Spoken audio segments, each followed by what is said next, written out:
bienvenue dans la nouvelle vidéo. J'espère que vos familles aussi vont bien. Lyon, je vous retrouve face caméra pour une vidéo blabla. Donc je vous conseille, si vous regardez cette vidéo, vous pouvez la prendre en mode podcast. C'est surtout le hadara qui va vous intéresser. Donc vous pouvez mettre votre téléphone, vous faites votre vaisselle, vous faites ce que vous voulez, parce qu'on je risque de beaucoup parler. C'est le but à ce genre de vidéo, c'est de vous donner le plus de conseils, le plus d'informations, vous partager mon expérience, mon avis, mes erreurs et surtout mes conseils. Donc let's go, on va commencer, mais avant toute chose, comme d'habitude, je vais me présenter parce que parfois il y a des gens qui débarquent sur cette vidéo, c'est-à-dire ils vont me voir pour la première fois, ils vont se dire mais c'est qui cette fille, qu'est-ce qu'elle parle, qu'est-ce qu'elle dit. Donc je vais me présenter, je m'appelle Sandra, j'ai 33 ans dans quelques mois, je suis algérienne, de nationalité algérienne et je vis en Algérie, plus précisément la capitale Alger. Je suis dentiste, je travaille dans le secteur public, je suis mariée et j'ai une petite fille de 3 ans qui s'appelle Inès et qui est adorable et turbulente. Donc sur cette chaîne, vous allez trouver deux thématiques qui se répètent beaucoup. On aura de la motivation pour le ménage, pour l'organisation et aussi la gestion budgétaire, comment gérer son argent, comment s'en sortir avec l'inflation et tout. Donc, bienvenue dans ma chaîne si vous débarquez pour la première fois. Avant de tout commencer, je vous invite à me laisser un petit commentaire, me dire coucou, me dire salut, me donner votre avis, il est toujours le bienvenu. Mais aussi à vos abonnés, activez la cloche, comme ça vous ne ratez pas mes nouvelles vidéos. Et pourquoi pas nous rejoindre aussi sur Instagram où je suis plus active que YouTube, bien sûr, c'est instantané Instagram. Donc voilà, bismillah. Comme vous avez vu dans le titre de la vidéo, avant de cliquer dessus, je vais vous donner les 5 erreurs à éviter, mais vraiment à éviter si vous commencez les enveloppes budgétaires. Alors, déjà, on va faire connaître c'est quoi le système des enveloppes budgétaires.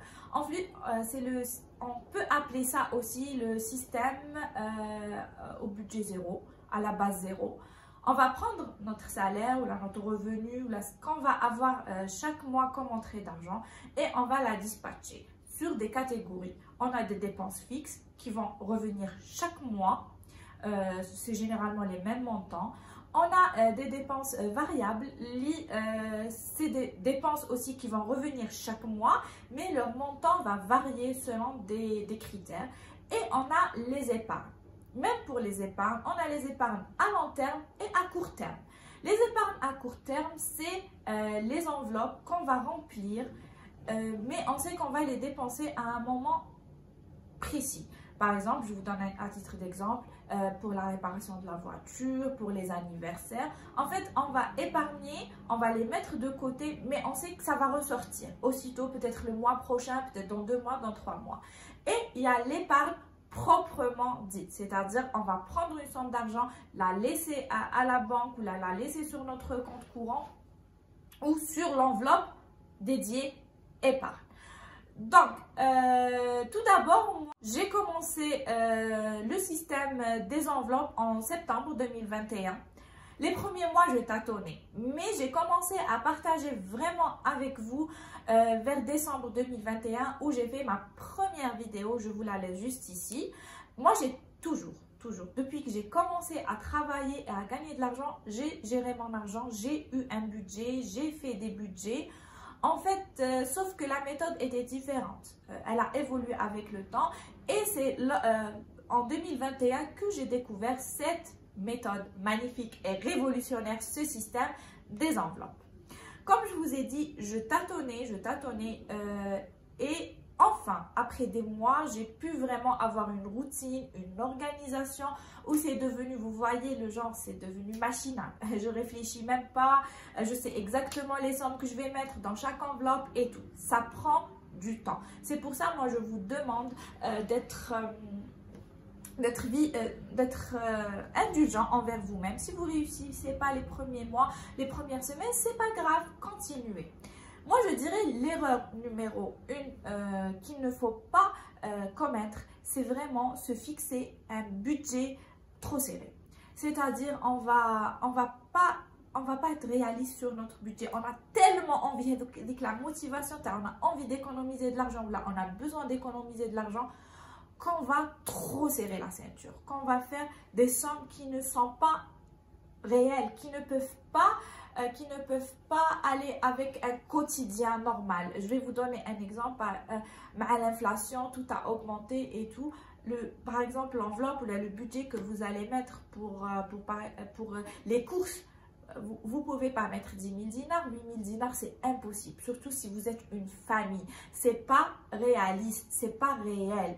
Donc, la première erreur que vous ne devez pas commettre si vous voulez réussir cette technique, c'est éviter de mettre des sommes trop serrées. Ce qui va se passer quand vous allez mettre des sommes, des budgets trop serrés, des petites sommes et tout, c'est que vous n'allez pas réussir, ça va vous décourager et vous allez abandonner le système. Voilà, pour l'erreur numéro 1. Numéro 2, que je vous déconseille de faire, vraiment, c'est tellement vous êtes motivé à économiser que vous voulez atteindre vos objectifs, vous allez vous oublier. C'est-à-dire, vous n'allez pas faire une enveloppe plaisir, vous n'allez pas faire une enveloppe, par exemple, shopping. Vous n'allez pas consacrer une somme d'argent pour vos plaisirs. Ça, il faut éviter de le faire. Je sais que ça part d'une bonne intention, vous êtes déterminé et tout, mais ça ne fonctionnera pas. Vous devez vous payer en premier. Vous devez allouer une petite somme pour votre petite personne, là, pour votre famille, pour vos plaisirs. Parce que gérer le budget, faire des économies, ce n'est pas un sprint, c'est un marathon. Vous devez garder la cadence. Ça ne sert à rien d'économiser aujourd'hui des sommes faramineuses pour les dépenser quelques mois après ou là, quelques semaines après parce que vous aurez craqué, parce que l'envie sera trop forte. Donc, je vous conseille toujours chaque début de mois de vous consacrer une petite somme, même si au début elle est rikiki, mais elle doit exister. Avec le temps, elle va augmenter. Consacrez-vous une enveloppe à vous, là, à votre famille, pour le plaisir, pour les sorties, pour les achats plaisir, je sais pas, donc chacun qu'est-ce qui lui fait envie. Moi, par exemple, j'ai une enveloppe pour tout ce qui est beauté, parce que j'adore tout ce qui est manicure, pédicure, nettoyage de peau et tout. Ça me fait plaisir, ça me détend, ça me change les idées. Donc chaque mois, j'ai ma petite somme rien que pour ça.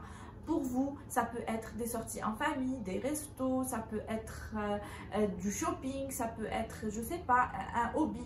Mais c'est très important de vous consacrer une petite somme qui va vous remonter le moral, qui va vous motiver à encore plus épargner. L'erreur numéro 3 à ne pas commettre, c'est de tricher. Tricher sur vos sommes, tricher sur vos enveloppes en vous disant c'est pas grave, ça s'améliorera le mois prochain. Je peux vous le dire par expérience, ça s'améliore pas, ça empire. Qu'est-ce que j'appelle par tricher? Ça veut dire que voilà, vous avez par exemple un budget plaisir, comme on disait, de 10 000 dinars.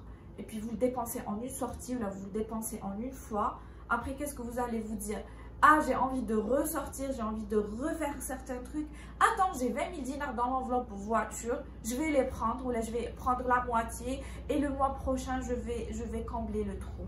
Je peux vous assurer que vous n'allez rien combler et ça va s'empirer. Vous allez toucher à l'enveloppe voiture, ou là vous allez toucher à l'enveloppe santé et vous n'aurez pas le temps de la re-remplir qu'une urgence va arriver, qu'un problème va arriver. Et là, vous allez être dépassé par les événements.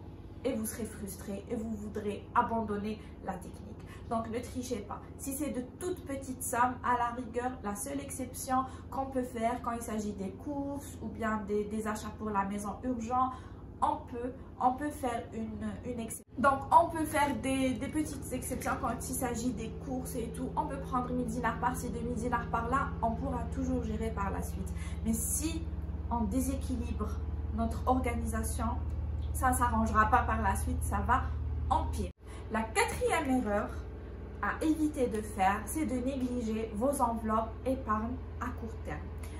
C'est-à-dire, je vous explique, comme je vous disais au début de la vidéo, les enveloppes de l'épargne à court terme, elles servent à vous sauver lors de situations qui sont prévisibles, mais vous ne savez pas quand est-ce que ça va arriver.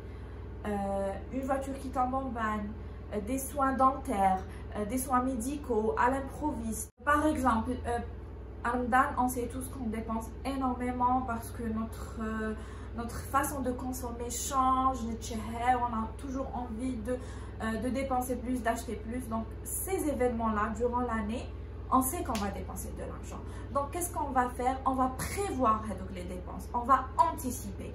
Le secret de la réussite de cette technique, pourquoi moi et d'autres personnes on a réussi à épargner, on a réussi à économiser, c'est l'anticipation. C'est-à-dire, je vais mettre chaque mois une petite somme qui ne va pas vraiment changer grand-chose à mon quotidien. C'est-à-dire, je ne vais pas sentir que j'ai enlevé une grosse somme de mon budget. Tous les mois, je vais mettre une petite somme pour ces événements à venir. Ça veut dire, par exemple, à Ramadan, je sais que ça va venir en mars. Moi, j'ai commencé en août, j'ai commencé à mettre 2000 dinars chaque mois. Ensuite, plus on va se rapprocher de Ramadan, j'ai augmenté, c'est devenu 4000 dinars par mois. Et comme ça, le jour J, le jour où Ramadan, il va arriver, il va débarquer, j'aurai ma petite enveloppe, il y aura 20 000, 30 000, 10 000, tout dépend de votre consommation, tout dépend comment vous voyez les choses. Mais je ne vais pas sentir le mois de Ramadan, je ne vais pas me priver de certains trucs parce que cet argent va aller pour les courses ou là je vais me priver, je ne sais pas. Parce que parfois, les événements, les malheurs arrivent tous ensemble. Je vous explique, parfois la voiture tombe en panne, une semaine après, on a une rage dedans, il faut qu'on aille chez le dentiste. Une semaine après, on a une panne à la maison, il faut appeler l'électricien. C'est à ces moments-là qu'on s'endette. C'est à ce moment-là, si on ne fait pas attention, si on n'a pas anticipé, c'est à ce moment-là que notre budget va vaciller. Donc, les enveloppes, elles sont très importantes. C'est à vous de catégoriser vos besoins. Moi, personnellement, je partage souvent avec vous mes enveloppes épargne à court terme, mais je pourrais vous en citer pour moi, les plus utiles, auxquels vous pouvez vous référer. À un cadeau, il y a tout le temps des cadeaux, que ce soit les anniversaires ou la lemberka, dans mon entourage, les mariages, les naissances. Donc, j'ai l'enveloppe cadeau. J'ai l'enveloppe voiture pour tout ce qui est, comme je vous disais, panne, urgence voiture. J'ai l'enveloppe urgence. Là, c'est vraiment urgence. Par exemple, dernièrement, ma machine à laver m'a fait une petite frayeur. Donc, j'étais contente d'avoir de l'argent sur mon enveloppe urgence. Je l'ai réparée avec. J'ai une enveloppe pour Ramadan, une enveloppe pour l'Eid, une enveloppe pour la rentrée scolaire, une enveloppe pour... quoi d'autre? Attendez, j'ai oublié. Voilà, grosso modo, j'ai des enveloppes pour tous ces événements. Donc, si vous négligez cette partie-là, il n'y aura pas d'équilibre parce qu'on aura tendance à dire non, je préfère tout mettre le compte bancaire, je veux épargner le maximum, je laisse juste de quoi vivre et épargner le maximum. Qu'est-ce qui va se passer? À chaque événement, à chaque urgence, à chaque petit truc, vous allez prendre de vos économies, vous allez prendre de vos épargnes et ça va vous déprimer. Vous allez dire, j'ai mis tout ça de côté pour à la fin voir la somme se réduire petit à petit. Donc, il faut éviter. La cinquième erreur maintenant à éviter que je vous déconseille, c'est de déprimer et d'abandonner les premiers mois. Les premiers mois sont difficiles. Les premiers mois, vous allez faire beaucoup d'erreurs. Malgré que je vous ai donné des erreurs à éviter, mais vous en commettrez d'autres. Les premiers mois, vous allez vous emmêler les pinceaux. Vous allez vous sentir frustré, vous allez vous dire comment ça, j'ai plus d'argent dans cette enveloppe, donc je dois arrêter de consommer cette catégorie. C'est difficile. Je vous conseille d'y aller doucement. Ne soyez pas trop dur envers vous-même. Faites ce que vous pouvez, faites comme vous pouvez. Déjà, dites-vous que le fait que vous avez pris conscience, vous vous êtes dit, waouh, je dois commencer à épargner, ou là, je dois prendre mes finances en main, je dois commencer à faire un budget, je trouve que c'est déjà extraordinaire. Se rendre compte qu'on a des soucis d'argent ou se rendre compte qu'on a besoin d'épargner, c'est déjà le premier pas vers l'amélioration, c'est le premier pas vers le renouveau, c'est le premier pas vers le meilleur. Donc, ne mettez pas les barres trop hautes. N'attendez pas le premier mois à économiser des sommes waouh. Non, ne vous mettez pas la pression. Voilà ce que je veux vous dire. Ne vous mettez pas la pression. Moi, je vous ai dit, ça fait 1 an et demi que je fais cette méthode. Et pendant les 1 an et demi, j'ai fait beaucoup d'erreurs. J'ai tâtonné, j'ai changé, j'ai refait. Mais l'important, c'est de ne pas abandonner. Ça va vous prendre du temps pour arriver à une organisation aussi bien ficelée. Donc, ne vous attendez pas à l'avoir au bout de 1 semaine, 15 jours. C'est pas possible. Donc, essayez d'être indulgent. Essayez d'apprendre de vos erreurs. Allez-y doucement et je suis sûre que vous allez y arriver. Et comme je vous le dis toujours, je suis là, je suis disponible, je vous offre des supports gratuits, je vous aide, vous n'avez qu'à m'écrire un message sur Instagram, vous me demandez des conseils, je suis là pour vous aider, il n'y a pas de souci, il n'y a pas de problème. Encore une fois, mes défis, si vous les voulez, ils sont gratuits, vous avez juste à m'envoyer un message, je vous les envoie avec grand plaisir, car pour moi, une des manières les plus faciles, les plus fiables, les plus satisfaisantes de faire des économies, c'est les défis. Le fait que vous cochez chaque semaine, chaque jour, chaque mois une case et vous mettez la somme de côté, ça vous motive. Moi, ça m'a beaucoup aidé à faire des économies. Donc, je vous invite à utiliser les défis. Je vous invite à être indulgent envers vous-même et envers votre famille. Comme je vous ai dit, c'est un marathon, c'est un long parcours et je suis sûre et certaine que vous allez y arriver. Donc, cette vidéo touche à sa fin. J'ai beaucoup parlé. J'espère que je ne vous ai pas ennuyé. J'espère que mes conseils vous aideront. J'espère que vous allez éviter ces erreurs. Et puis, laissez-moi dans les commentaires. Laissez-moi un commentaire et dites-moi comment vous vous en sortez. Quelles sont les difficultés que vous rencontrez. Et peut-être vous aussi, vous allez nous donner des erreurs à éviter pour gérer son budget au mieux. Je vous dis à vos familles, à votre santé. À bientôt dans une nouvelle vidéo. Bye bye.